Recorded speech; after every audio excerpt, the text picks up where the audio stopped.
ಹೊಸ ಶಾಸಕಾಂಗ ಪಕ್ಷದ ನಾಯಕತ್ವವನ್ನು ಗುರುತಿಸ್ತಕ್ಕಂಥ ಜವಾಬ್ದಾರಿಯನ್ನು ಶಾಸಕ ಮಿತ್ರರು ಇವತ್ತಿನ ಸಭೆಯಲ್ಲಿ ಸರ್ವಾನುಮತದಿಂದ ಜವಾಬ್ದಾರಿಯನ್ನು ಕೊಟ್ಟಿದ್ದಾರೆ ಮತ್ತು ಮುಂದಿನ ದಿನಗಳಲ್ಲಿ ಪಕ್ಷದ ಸಂಘಟನೆಗೆ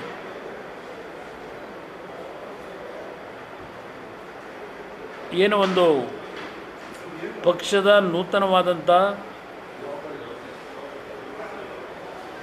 ಪದಾಧಿಕಾರಿಗಳ ಮತ್ತು ಪಕ್ಷದ ಸಾಂಸ್ಥಿಕ ಚುನಾವಣೆ ಮುಖಾಂತರ ಅಧ್ಯಕ್ಷರನ್ನು ಒಳಗೊಂಡಂತೆ ರಾಜ್ಯಾಧ್ಯಕ್ಷರನ್ನು ಒಳಗೊಂಡಂತೆ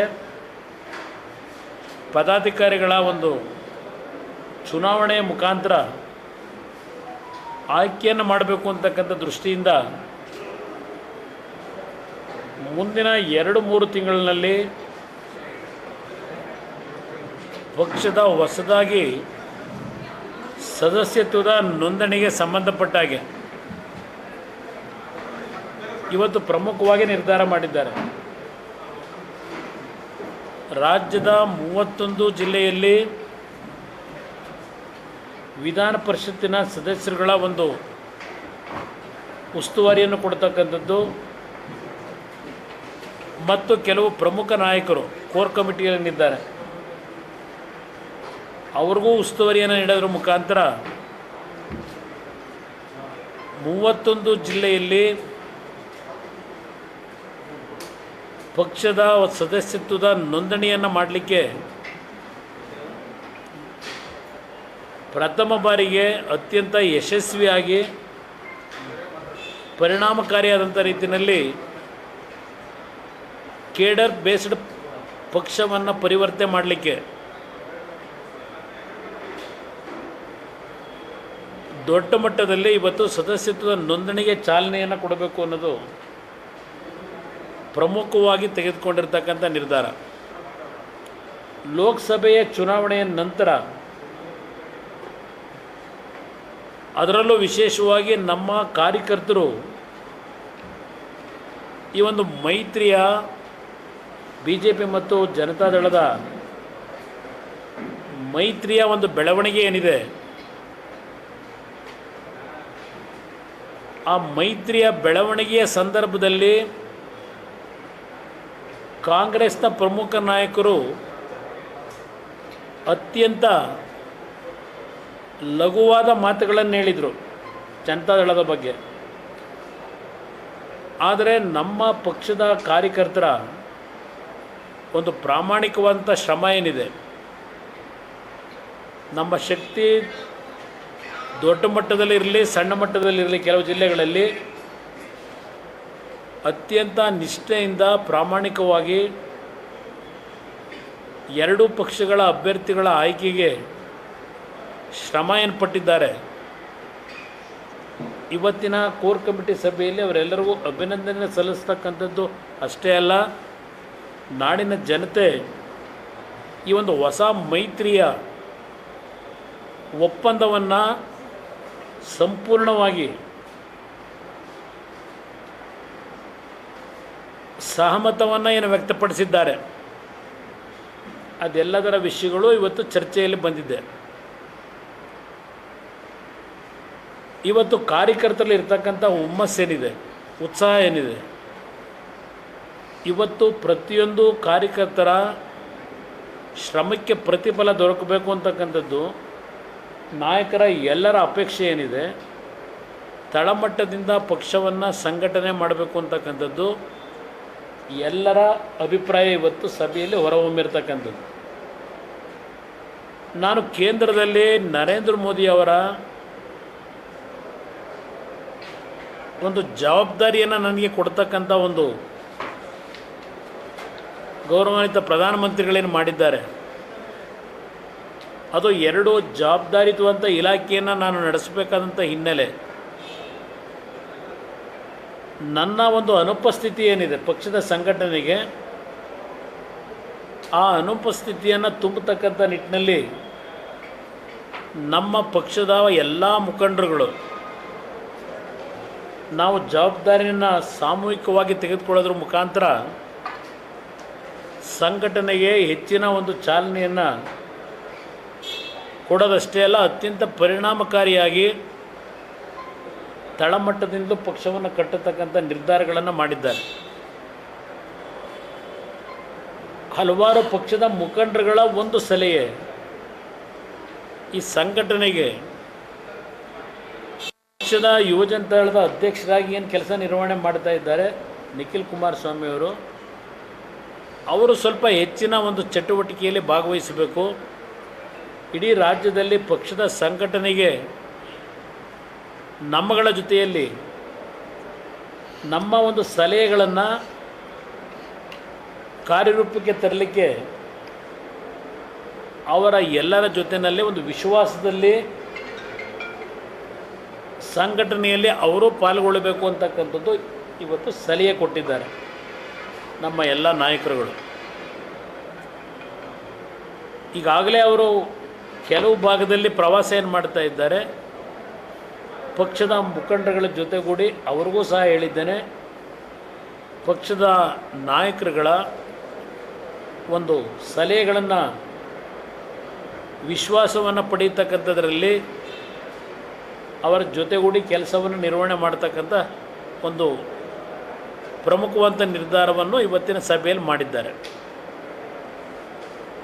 ಮತ್ತು ಈಗಿನ ಸರ್ಕಾರ ಹಲವಾರು ರೀತಿಯಲ್ಲಿ ಜನವಿರೋಧಿ ಚಟುವಟಿಕೆಗಳು ಈ ಸರ್ಕಾರದಲ್ಲಿ ನಡೀತಾ ಇದೆ.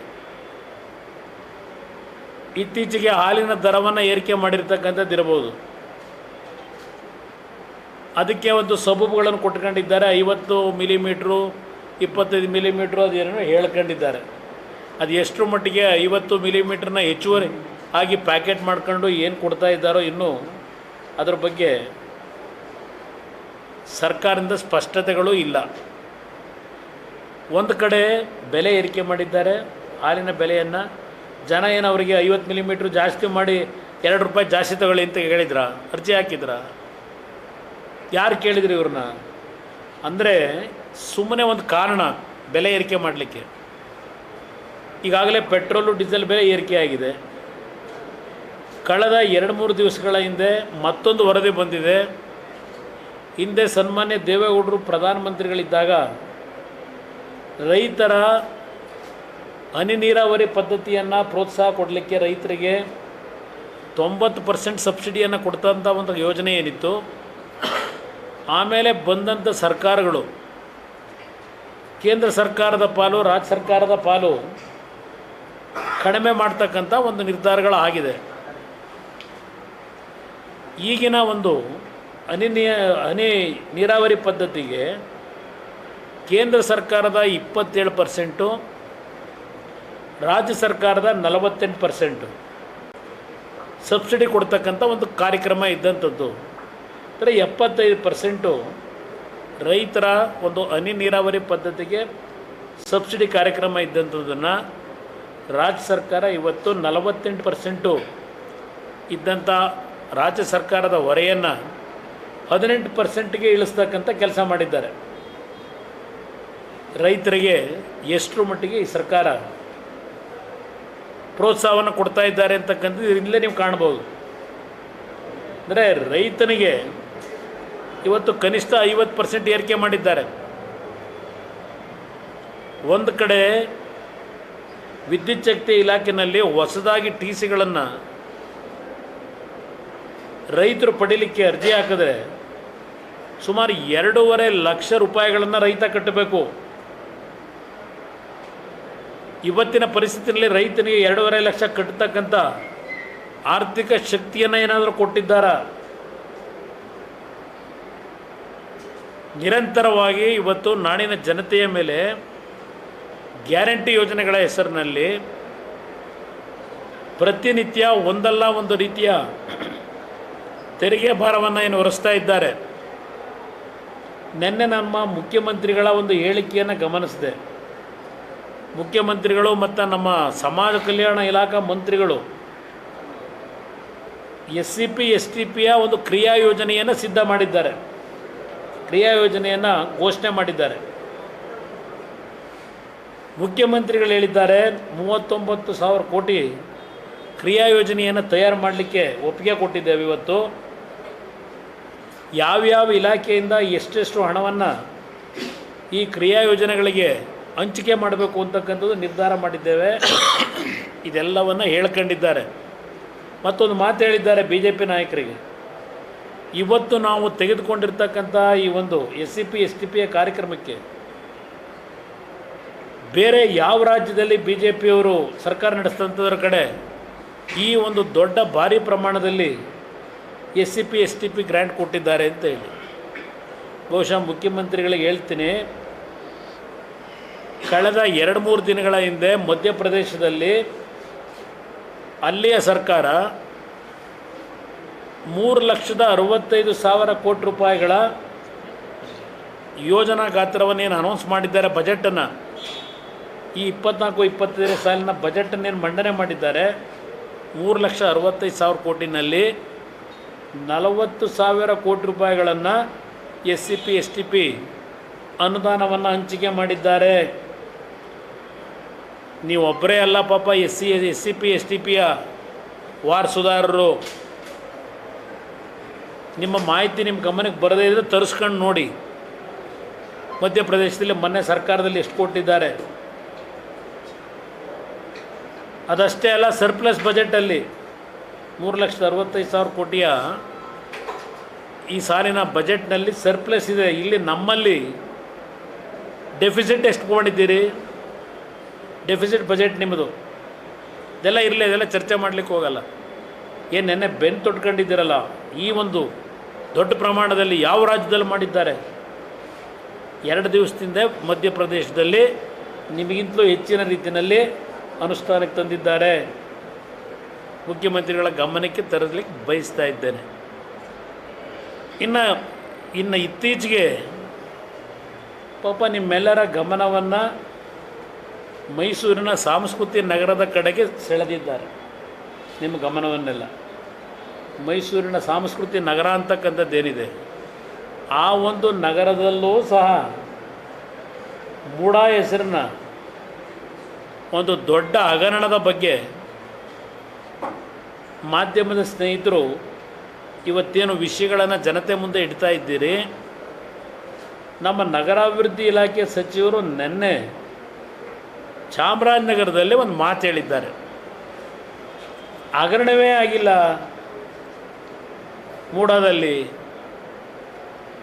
ಕುಮಾರಸ್ವಾಮಿಯವರು ಹಗರಣವನ್ನು ಕಾಂಗ್ರೆಸ್ನ ನಾಯಕರ್ಯಾರೋ ಮುಖ್ಯಮಂತ್ರಿಯ ಕುರ್ಚಿಗೆ ಟವಲ್ ಹಾಕಿರೋರು ಈ ಹಗರಣವನ್ನು ದೊಡ್ಡ ಮಟ್ಟದಲ್ಲಿ ಹೊರಗಿಡ್ತಾ ಇದ್ದಾರೆ ಅಂತಕ್ಕಂಥ ಹೇಳಿದ್ರು. ಹಗರಣವೇ ನಡೆದಿಲ್ಲ ಅಂತ ಹೇಳಿದ್ದಾರೆ ನಿನ್ನೆ ಚಾಮರಾಜನಗರದಲ್ಲಿ ನಮ್ಮ ನಗರಾಭಿವೃದ್ಧಿ ಇಲಾಖೆ ಸಚಿವರು. ಹಗರಣವೇ ನಡೀತಾ ಇದ್ದ ಮೇಲೆ ಯಾರೋ ಅಧಿಕಾರಿಗಳನ್ನ ಇಟ್ಕೊಂಡು ತನಿಖೆ ಯಾಕೆ ನಡೆಸ್ತಾ ಇದ್ದೀರಾಗಿದ್ದರೆ? ಮುಖ್ಯಮಂತ್ರಿಗಳು ಅಧಿಕಾರಿಗಳನ್ನು ಕಳಿಸಿ ಏನೋ ತನಿಖೆ ನಡೆಸ್ತಾ ಇದ್ದೀವಿ ಅಂತ ಹೇಳಿದ್ದಾರಲ್ಲ. ವೈತಿ ಸುರೇಶ್ ಅವ್ರಿಗೆ ಕೇಳ್ತೀನಿ, ನೀವು ಅಲ್ಲಿ ಚಾಮರಾಜನಗರದಲ್ಲಿ ಹೇಳಿಕೆಯನ್ನು ಕೊಟ್ಟಿದ್ದೀರಿ, ನನ್ನ ಹೆಸರನ್ನೇ ಹೇಳಿದ್ದಾರೆ, ನನ್ನನ್ನೇ ಪ್ರಸ್ತಾಪ ಮಾಡಿದ್ದಾರೆ. ಆಗಿದ್ದರೆ ಹಗರಣವೇ ಆಗದೇ ಇದ್ದರೆ ಯಾವುದೋ ಅಧಿಕಾರಿಗಳ ನಿಯೋಗ ಕಳಿಸಿ ಏನು ತನಿಖೆ ಮಾಡ್ತಾ ಇದ್ದೀರಿ? ಏನು ತನಿಖೆ ಮಾಡ್ತಾ ಇದ್ದೀರಿ? ವಿಶೇಷ ಹೆಲಿಕಾಪ್ಟರ್ನಲ್ಲಿ ಹೋಗಿ ಯಾವ್ಯಾವ ದಾಖಲೆಗಳನ್ನು ತುಂಬ್ಕೊಂಬಂದಿರಿ? ಮೂಡಾ ಕಚೇರಿಯಿಂದ ಯಾವ್ಯಾವ ದಾಖಲೆಗಳನ್ನು ತುಂಬ್ಕೊಂಬಂದಿದ್ದೀರಿ? ಹಿಂದೆ ಇಲ್ಲದಂಥದ್ದು ರೀಡು ನಡೀತಲ್ಲ, ಹಿಂದಿನ ಸರ್ಕಾರದಲ್ಲಿ ಇವರೇ ಅಧಿಕಾರದಲ್ಲಿದ್ದಾಗ ಕೆಂಪಣ್ಣ ಆಯೋಗದ ಅವರದೇ ಹೆಸರಿನಲ್ಲಿ ರೀಡನ್ನ ಎಲ್ಲಿಗೆ ತಗೊಂಡೋಗಿಟ್ರಿ? ಏನಾದ್ರು ವರದಿ ಏನಾದರೂ ಜಾರಿಗೆ ತಂದ್ರ? ಪಾರ್ಟಿ ಎ ಪಾರ್ಟಿ ಬಿ ವರದಿ ಕೊಟ್ಟಿದ್ರಲ್ಲ, ಅದರ ಕತೆ ಏನಾಯಿತು? ಈಗ ಯಾರೋ 4 ಜನ ಅಧಿಕಾರಿಗಳ ಕಳಿಸಿ ಈ ಒಂದು ಹಗರಣವನ್ನು ಎಲ್ಲಿಗೆ ತಗೊಂಡೋಗ್ಲಿಕ್ಕೆ ಹೊರಟಿದ್ದೀರಿ? ಪಾಪ ಮುಖ್ಯಮಂತ್ರಿಗಳು ಹೇಳಿದ್ದಾರೆ 62 ಕೋಟಿ ಮೂಡಾದರೆ ಕೊಡಬೇಕಂತೆ. ತಪ್ಪಾಗಿರೋದ? ಮೂಡಾದರೆ ತಪ್ಪು ಮಾಡ್ಕೊಂಡವ್ರೆ. ತಪ್ಪು ಮಾಡ್ಕೊಂಡು ಕರೆದು ನಮಗೆ ಸೈಟ್ ಕೊಟ್ಟವ್ರೆ, ರೆಡ್ ಕಾರ್ಪೆಟ್ ಹಾಕಿ. ಮೂಡಾದಿಂದ ಅವರ ಜಲದರ್ಶಿನಿವರೆಗೆ ರೆಡ್ ಕಾರ್ಪೆಟ್ ಹಾಕಿ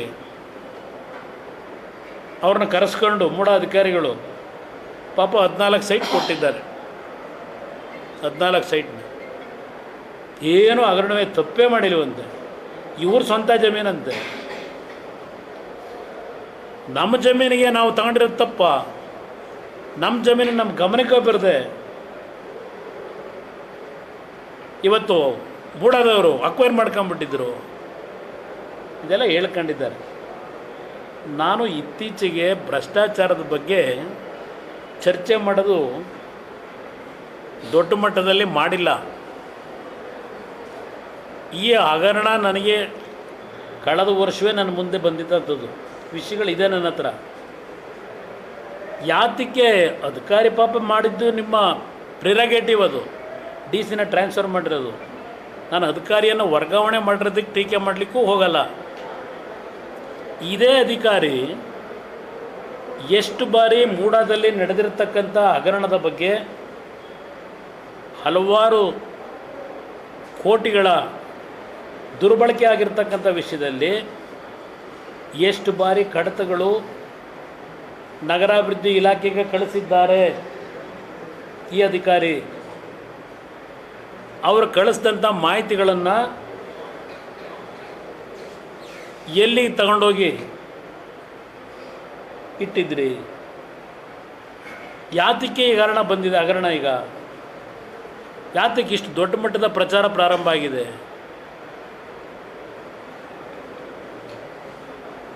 ಮುಖ್ಯಮಂತ್ರಿಗಳು 62 ಕೋಟಿ ಅಂತ ಬೆಲೆಯನ್ನು ಕಟ್ಟಿದ್ದಾರೆ ಇವ್ರ ಜಮೀನಿನ ಬಗ್ಗೆ. ಆ ಜಮೀನು ಇವತ್ತೇನು ಅಕ್ವೈರ್ ಆಗಿದೆ ಅಂತಾರೆ, ಅದು ದೊಡ್ಡ ಬ್ರಹ್ಮಾಂಡ ಕರ್ಮಕಾಂಡ ಇದೆ. ಈಗ ಚರ್ಚೆ ಮಾಡಲ್ಲ ಅದ್ರ ಬಗ್ಗೆ. ನಾನೇನು ಮಾಡಬೇಕಾಗಿಲ್ಲ, ಕಾಂಗ್ರೆಸ್ ನಾಯಕರುಗಳೇ ಮಾಡ್ತಾರೆ. ಪಾಪ ಅವರೇ ಅದೆಲ್ಲ ಜವಾಬ್ದಾರಿ ತಗೊಂಡಿದ್ದಾರೆ. ನಾನೇನು ಮಾಡಬೇಕಾಗಿಲ್ಲ. ಪಾಪ ಮಂತ್ರಿಗಳು ಹೇಳಿದ್ದಾರೆ ನೆನ್ನೆ ದಿನ, ಅದೇನೋ ಅವ್ರ ಹೆಸರನ್ನ ನೆನೆಸ್ಕೊಳ್ಳದೇ ಇದ್ದರೆ ನಮಗೆ ನಿದ್ದೆನೇ ಬರಲ್ಲ, ಏನೋ ಹುಚ್ಚಾಸ್ಪತ್ರೆಗೆ ಸೇರಬೇಕು ಅಂತ ಹೇಳೋರು, ಮೆಡಿಕಲ್ ಟ್ರೀಟ್ಮೆಂಟ್ ತಗೋಬೇಕಂತ. ನನಗೆ ಪ್ರಾಬ್ಲಮ್ ಇತ್ತು, ಹೌದು, ವಾಲ್ವ್ ರಿಪ್ಲೇಸ್ಮೆಂಟ್ ಆಗಬೇಕಾಗಿತ್ತು. ಈಗಾಗಲೇ ಚುನಾವಣೆಗಿಂತ ಮುಂಚೆ ಚೆನ್ನೈಗೆ ಹೋಗಿ ಈಗಾಗಲೇ ವಾಲ್ವ್ ರಿಪ್ಲೇಸ್ಮೆಂಟ್ ಮಾಡಿಸ್ಕೊಂಡು ಆರೋಗ್ಯ ಚೆನ್ನಾಗಿ ಇಟ್ಕೊಂಡು ಬಂದಿದ್ದೇನೆ. ನನ್ನ ಆರೋಗ್ಯದ ಬಗ್ಗೆ ಕಾಳಜಿ ಬೇಡ ಅವರಿಗೆ. ನಾನು ಎಲ್ಲೂ ಯಾವ ಆಸ್ಪತ್ರೆಗೆ ಹೋಗಿ ಚಿಕಿತ್ಸೆ ಪಡಿಬೇಕಾಗಿಲ್ಲ, ಅಲ್ಲೇ ಪಡ್ಕೊಂಡು ಬಂದಾಗಿದೆ ನಾನು. ಆದರೆ ನಿಮ್ಮಗಳಿಗೆ ಹೇಳ್ತಕ್ಕಂಥದ್ದು, ಯಾವ ನಾಡಿನ ಜನತೆಯ ಮುಂದೆ ಪರ್ಸೆಂಟೇಜ್ ಆಪಾದನೆಗಳನ್ನು ಮಾಡ್ತಾ ನಿರಂತರವಾಗಿ ಬರೀ ಹೇಳಿಕೆಗಳ ಮುಖಾಂತರ ಜನತೆಯನ್ನು ಕಾಂಗ್ರೆಸ್ ಪರವಾಗಿ ಓಲೈಸ್ಕೊಳ್ಳಿಕ್ಕೆ ಹೊರಟ್ರಿ. ರಾಜ್ಯದಲ್ಲಿ ಒಂದು ಒಳ್ಳೆಯ ಆಡಳಿತ ಬೇಕು ಅಂತೇಳಿ ಜನ ಬಯಸಿ ನಿಮಗೆ 136 ಸ್ಥಾನ ಕೊಟ್ಟರು. ಈ ಒಂದು ವರ್ಷದಲ್ಲಿ ನೀವು ಮಾಡಿರ್ತಕ್ಕಂಥ ಕರ್ಮಕಾಂಡಗಳು ಏನೇನು,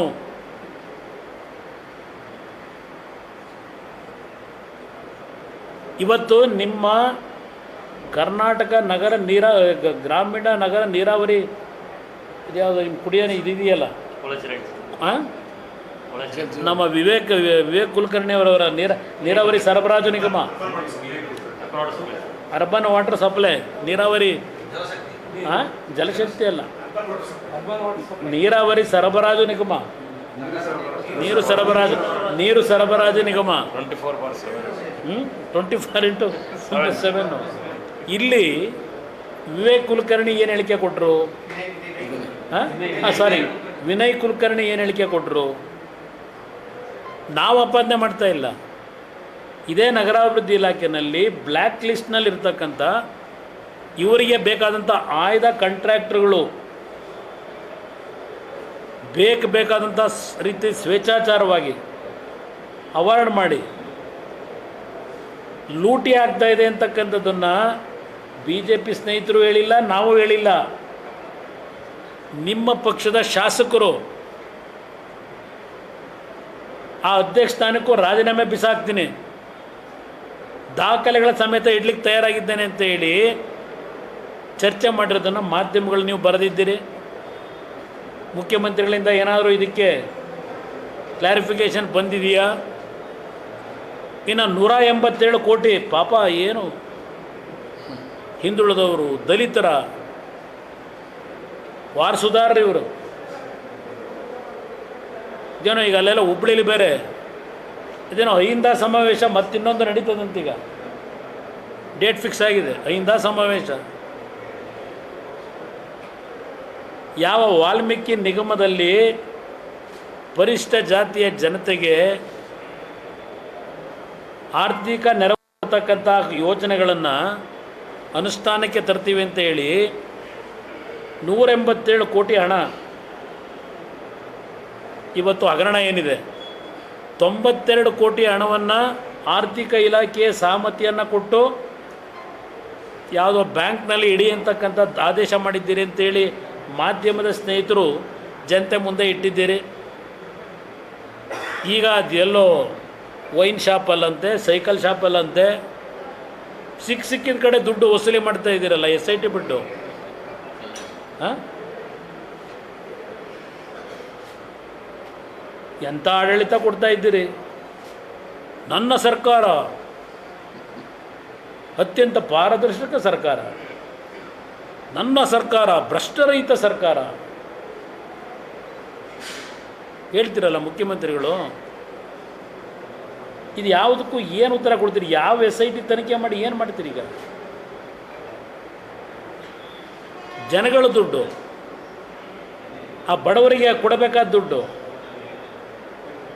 ಯಾವ ಆಧಾರದ ಮೇಲೆ ಪ್ರೈವೇಟ್ ಬ್ಯಾಂಕ್ಗಳಲ್ಲಿಟ್ಟು ಬೆಳಗ್ಗೆ ಅಕೌಂಟ್ ಓಪನ್ನು, ಮಧ್ಯಾಹ್ನ ಅಮೌಂಟ್ ಡ್ರಾ ಎಲ್ಲಾದರೂ ಉಂಟಾ? ಇಂಥ ಆಡಳಿತ ನಡೆಸಿ ಅಂತ ನಿಮಗೆ ಜನ ಇವತ್ತು ಮತ ಹಾಕಿದ್ದಾರೆ. ಇಲ್ಲಿ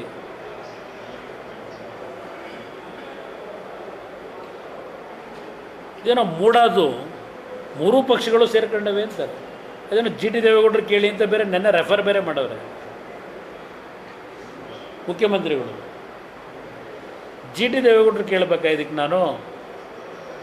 ಬೀದಿಲಿ ರೆಕಾರ್ಡ್ಗಳು ಇವತ್ತು ವಿಲೇವಾರಿ ಆಯ್ತವಲ್ಲ, ಹಾಗೆಲ್ಲ ಎಲೆಕ್ಷನ್ ಟೈಮಲ್ಲಿ ಇವತ್ತು ಪೆನ್ ಡ್ರೈವ್ ವಿಲೇವಾರಿ ಆದವಲ್ಲ, ಹಾಗೆ ಈಗ ಮೂಢ ದಾಖಲಾತಿಗಳು ಬೀದಿಲಿ ರವಾನೆ ಆಯ್ತವೆ. ಎಲ್ಲಿಂದ ರವಾನೆ ಆದವು ಇವೆಲ್ಲ? ಈಗ ಯಾರು ರವಾನೆ ಮಾಡಿರೋದು ಜನಗಳ ಮುಂದೆ?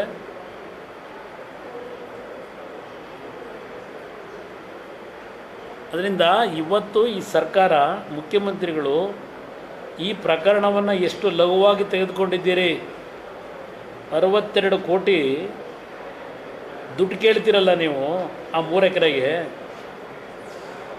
ಎಲ್ಲಿದೆ ಆ ಏರಿಯಾದಲ್ಲಿ ಆ ರೇಟು? ನೀವು 3 ಎಕರೆಯಲ್ಲಿ ಏನೋ ಹೇಳ್ಕೊಂಡಿದ್ದೀರಲ್ಲ, ನನ್ನ ಜಮೀನು, ನಮ್ಮ ಜಮೀನು, ನಮ್ಮನ್ನು ಹೇಳ್ದೆ ಕೇಳಿದೆ ತಪ್ಪು ಮಾಡಿ ಅದಂತೂ ಸೈಟ್ ಮಾಡಿಬಿಟ್ಟವ್ರೆ ಅಂತ ಹೇಳಿ ಅದಕ್ಕೆ ದಂಡ ತೆತ್ತವ್ರು ನಮಗೆ ಅಂತ ಹೇಳ್ತಾ ಇದ್ದೀರಲ್ಲ.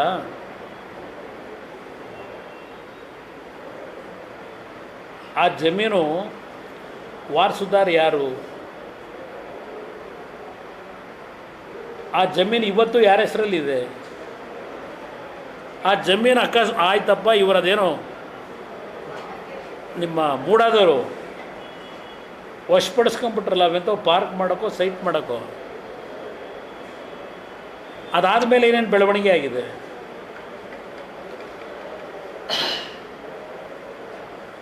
ದಾಖಲೆಗಳು ನಿಮ್ಮ ಹೆಲಿಕಾಪ್ಟ್ರಲ್ಲಿ ನಮ್ಮ ಬೈಪಿ ಸುರೇಶ್ ತಂದಿರೋದು ಬೇರೆ. ಆಗಲೇ ದಾಖಲಾತಿಗಳು ಎಲ್ಲೆಲ್ಲಿ ಇಡಬೇಕು ಇಟ್ಟಿದೆ. ಅದನ್ನೇನು ಕೆಂಪಣ್ಣ ಆಯೋಗ ರಚನೆ ಮಾಡಿ ರೀಡು ಎಲ್ಲ ಮುಚ್ಚಾಕಿದ್ರಲ್ಲ, ಅದು ಮೂಡಾದಲ್ಲಿ ಮುಚ್ಚಾಕೋಕ್ಕಾಗಲ್ಲ ನನ್ನ ಅಭಿಪ್ರಾಯದಲ್ಲಿ. ಇದಕ್ಕೆಲ್ಲ ಕಾಲ ಉತ್ತರ ಕೊಡುತ್ತೆ. ನಿಮ್ಮ ಹತ್ರಲ್ಲೇ ಇದಾವಲ್ಲ ಬ್ರದರೆಲ್ಲ, ಬೀದಿಲಿ ರವಾನೆ ಆಗಿದೆ. ಹಾಂ, ಏನು ಹೇಳಿ? ನಿಜ, ಅದು ನಿಂಗ ಆಲಿಯಾಸ್ ಜವರಾನ್ ಅವ್ರ ಜಮೀನು. 92ರಲ್ಲಿ ನೋಟಿಫಿಕೇಷನ್ ಆಯಿತು, 97ರಲ್ಲಿ ಡಿನೋಟಿಫಿಕೇಷನ್ ಆಯಿತು. ಇದೆಲ್ಲ ಇತಿಹಾಸ ಇದೆ. 2004 ಏನಾಯಿತು, 2005 ಏನಾಯಿತು. ಈಗ ಮುಖ್ಯಮಂತ್ರಿಗಳು ಇದು ಇವರ ಧರ್ಮಪತ್ನಿ ಹೆಸರಲ್ಲಿ ಇದ್ದಿದ್ದು ಅಂತ ಹೇಳ್ತಾರಲ್ಲ ಅಲ್ವೇ? ಇವತ್ತು ಧರ್ಮಪತ್ನಿ ಹೆಸರಿಗೆ ಯಾವಾಗ ಬಂತು? ಅದೆಂಥದ್ದು ಅರಿಶಿನ ಕುಂಕುಮ ಕೊಡೋದಕ್ಕೆ ಅವರ ಅಣ್ಣ ಕೊಟ್ಟರಲ್ಲ, ಕೊಟ್ಟ ಡೇಟ್ ಏನು? 2013 ಚುನಾವಣೆಯಲ್ಲಿ ನಿಂತಾರಲ್ಲ, ಆ ಚುನಾವಣೆ ನಿಂತಾಗ ಈ ಪ್ರಾಪರ್ಟಿ ಘೋಷಣೆ ಮಾಡ್ಕೊಂಡವರ ಚುನಾವಣೆಗೆ ಅರ್ಜಿ ಹಾಕಬೇಕಾದ್ರೆ ಅಫಿಡವಿಟ್ನಲ್ಲಿ ಈ ಆಸ್ತಿ ಅವ್ರದ್ದು ಧರ್ಮಪತ್ನಿ ಹೆಸರಲ್ಲಿ ಇರ್ತಕ್ಕಂಥದ್ದು ಮಾಹಿತಿ ಕೊಟ್ಟವರ 2013. ಭಾಳ ವಿಷಯ ಇದೆ, ಮಾತಾಡೋಣ ಬನ್ನಿ. ನಮಸ್ಕಾರ ಎಲ್ಲ. ಹಾಂ,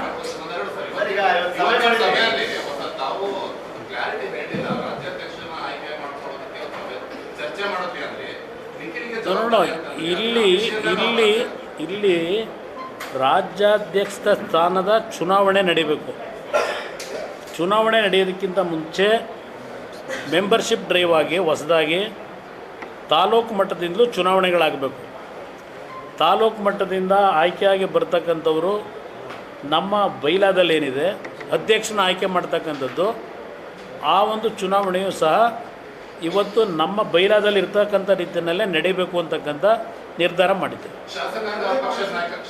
ಶಾಸಕಾಂಗ ಪಕ್ಷದ ನಾಯಕನ ಆಯ್ಕೆಯ ಜವಾಬ್ದಾರಿಯನ್ನು ನನಗೆ ನೀಡಿದ್ದಾರೆ ಶಾಸಕ ಮಿತ್ರರು. ದೇವೇಗೌಡರ ಜೊತೆ ಚರ್ಚೆ ಮಾಡಿ ಅಂತಿಮವಾದ ಘೋಷಣೆ ಮಾಡ್ತೀವಿ. ಬಹಳ ಮುಖ್ಯವಾಗಿ ಚನ್ನಪಟ್ಟಣದ ವಿಚಾರವಾಗಿ ಸರ್, ನಿನ್ನೆ ಯೋಗೇಶ್ವರ್ ಅವರು ಮಾತಾಡಿದ್ದಾರೆ, ನಾನೇ ಅಭ್ಯರ್ಥಿ, ಕುಮಾರಸ್ವಾಮಿ ಅವರು ಗ್ರೀನ್ ಸಿಗ್ನಲ್ ಕೊಡಬೇಕಷ್ಟೇ ಅಂತ ಹೇಳಿದ್ದಾರೆ. ಈಗ ಇಲ್ಲಿ ಪ್ರಶ್ನೆ ಬ್ರದರ್, 3 ವಿಧಾನಸಭಾ ಕ್ಷೇತ್ರಗಳ ಉಪಚುನಾವಣೆ ಇದೆ. 3 ಕ್ಷೇತ್ರಗಳಲ್ಲಿ ಒಂದು ಕ್ಷೇತ್ರದಲ್ಲಿ ಕಾಂಗ್ರೆಸ್ ಇದ್ದಂಥದ್ದು, ರಾಜೀನಾಮೆ ಕೊಟ್ಟಿರ್ತಕ್ಕಂಥದ್ದು. ಇನ್ನೊಂದು ಕ್ಷೇತ್ರದಲ್ಲಿ BJPಯ ಶಾಸಕರಿದ್ದಂಥದ್ದು. ಚನ್ನಪಟ್ಟಣದಲ್ಲಿ JDSನ ಶಾಸಕರು ಇರ್ತಕ್ಕಂಥದ್ದು. ಈ 3 ಕ್ಷೇತ್ರದಲ್ಲಿ ರಾಜೀನಾಮೆ MP ಗಳಾಗಿರೋದ್ರಿಂದ ರಾಜೀನಾಮೆ ಕೊಟ್ಟಿದ್ದೇವೆ. ಇಲ್ಲಿ ಪ್ರಶ್ನೆ, ನನ್ನ ಕಾರ್ಯಕರ್ತರುಗಳ ಒಪಿನಿಯನ್ನು ನಾನು ತಗೋಬೇಕಲ್ಲ. ನಾನು ಅವ್ರಿಗೂ ಹೇಳಿದ್ದೇನೆ, ನಮ್ಮ ಕಾರ್ಯಕರ್ತರುಗಳನ್ನು ಭೇಟಿ ಮಾಡಿ ಅವರನ್ನು ವಿಶ್ವಾಸಕ್ಕೆ ತೆಗೆದುಕೊಳ್ಳಿ, ನಂತರ ತೀರ್ಮಾನ ಮಾಡೋಣ ಅಂತ ಹೇಳಿದ್ದೇನೆ. ಇಲ್ಲಿ ಇನ್ನೂ ಯಾವುದೇ ರೀತಿಯ ತೀರ್ಮಾನಗಳು BJP ಹೈಕಮಾಂಡ್ ಜೊತೆನೂ ನಾನು ಚರ್ಚೆ ಮಾಡಿಲ್ಲ. ಅವರು ಇನ್ನೂ ನನ್ನ ಜೊತೆ ಯಾರೂ ಚರ್ಚೆ ಮಾಡಿಲ್ಲ. ರಾಜ್ಯದ ನಾಯಕರುಗಳು ಯಾರೂ ಚರ್ಚೆ ಮಾಡಿಲ್ಲ. ಈಗ ಆ ಕ್ಷೇತ್ರದಲ್ಲಿ ನಾನು 2 ಬಾರಿ ಚುನಾವಣೆಯಲ್ಲಿ ಗೆದ್ದಿದ್ದೇವೆ ಕಾರ್ಯಕರ್ತರ ದುಡಿಮೆ ಮೇಲೆ. ನನ್ನ ಕಾರ್ಯಕರ್ತರುಗಳ ಸಹಮತ ಇಲ್ಲದೆ ನಾನು ಯಾವುದೂ ನಿರ್ಧಾರ ಮಾಡಲಿಕ್ಕೂ ಸಾಧ್ಯ ಇಲ್ಲ. ಅವರು ನಿಲ್ಲಬೇಕು ಅಂತಕ್ಕಂಥದ್ದು. ಹಿಂದೆ 4-5 ಬಾರಿ ಶಾಸಕರಾಗಿದ್ದಾರೆ, ಅವರು ಆ ಕ್ಷೇತ್ರದಲ್ಲಿ ಪ್ರತಿನಿಧಿಸ್ತಾ ಇದ್ದಾರೆ. ನಮಗೆ ಮತ್ತು ಅವರಿಗೆ ಹಿಂದಿನ ಚುನಾವಣೆಗಳಲ್ಲಿ ಪ್ರತಿಸ್ಪರ್ಧೆಗಳು ನಡೆದಿದೆ.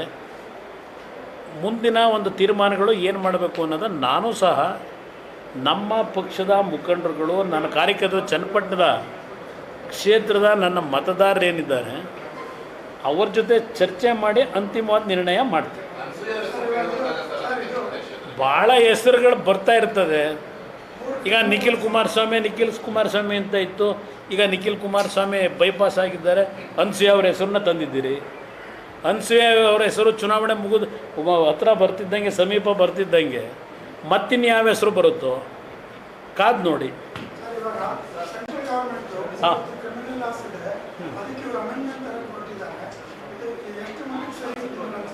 ಇದು ಪ್ರತಿಯೊಂದು ವಿಷಯದಲ್ಲೂ ಕೇಂದ್ರ ಸರ್ಕಾರದ ತೀರ್ಮಾನಗಳಿಗೆ ತದ್ವಿರುದ್ಧವಾಗಿ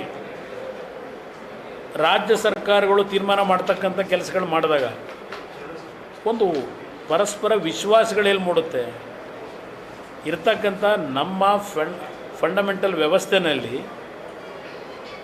ಕೂತು ಚರ್ಚೆಗಳಾಗಿ ಅದರ ಸಾಧಕ ಬಾಧಕಗಳೇನಿದೆ ಅದರ ಹಿನ್ನೆಲೆಯಲ್ಲಿ ತೀರ್ಮಾನಗಳಾಗಬೇಕು. ಅವರೇನೋ ಮಾಡಿದ್ದಾರೆ ಅದನ್ನು ನಾವು ವಿರೋಧ ಮಾಡ್ತೀವಿ, ನಮ್ಮದೇ ಕಾನೂನು ತರ್ತೀವಿ ಅಂತಕ್ಕಂಥದ್ದು ಎಷ್ಟು ಮಟ್ಟಿಗೆ ಸರಿ ಅನ್ನೋದು ಅವರುಗಳೇ ತೀರ್ಮಾನಕ್ಕೆ ಬರಬೇಕು.